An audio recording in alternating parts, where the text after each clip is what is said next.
Hello, boys and girls. I'm back again. I have a new story to share with you. I just got this one in the mail. It's called Kenya Ford and the Second Grade Mix Up. It looks really cute. I hope you enjoy it as much as I'm going to. First chapter, Wednesday, August 25th at 4:30 p.m. I'm Kenya, and I am the most important person in this journal because it is my journal. But there are some other important people too, like my mom and my brother Brian. I live with them in our apartment in Washington, D.C. Brian is starting middle school, and he thinks he is so cool, but he still sleeps with his blankie. Ha! I haven't told his friends yet. I'm waiting for the perfect time. My dad is really important too. He lives in Maryland and I visit him on weekends. He has a bald head and a fish named Henry. Someone else who is important is my very best friend, Eric. He and his dad live in our building in the apartment right above ours. This other girl in our building, Tiffany Harris, says I can't be best friends with a boy. But what does she know? I've tried being friends with her, but all we did was have a stupid tea party. And her tea tasted like wet paper bag. Here's Kenya and her friend. She didn't like that tea. Let's see what happens next. I guess I should write down Mr. Lemon is important too.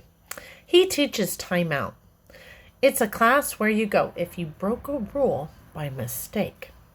You go there when other kids go outside to play after lunch. Mr. Lemon and I spend a lot of time together. I think that means she gets in trouble a lot. I think I will probably write about some other people, but they won't be as important as the ones I've already said. My mom got me this journal because I behaved myself at the doctor's office this afternoon. It was my back to school checkup, and I had to get one shot. I cried, but I didn't pinch anyone. At the doctor's office, and the nurse is allowed to stick you with needles, but you're not allowed to pinch? I learned this last year when I had to get a shot. The nurse said, "This will feel like a pinch for just a second." And then I said, "Yow!" because it hurt. And hurt for a long time. Then I said, "That did not pinch for just a second. It pinched for a really long time." She looked at me, so I showed her what I was talking about. I grabbed her arm and I pinched hard. Ooh. Just so she would know what it really felt like. Instead of telling kids it will only pinch for a second, then I learned that you never, ever pinch or you get in big trouble. Last year, I did not get a journal. But this year, I was very good. So Mom let me pick out my own journal all by myself. She said writing in a journal was a great idea because I can get my feelings out without yelling or pinching. And I can write down the things that you're not supposed to say out loud, like Brian just passed gas. I say a lot of things that you're not supposed to say out loud. I think I will have to write a lot in my new journal. I am a very good writer for my age. My teacher last year told me that.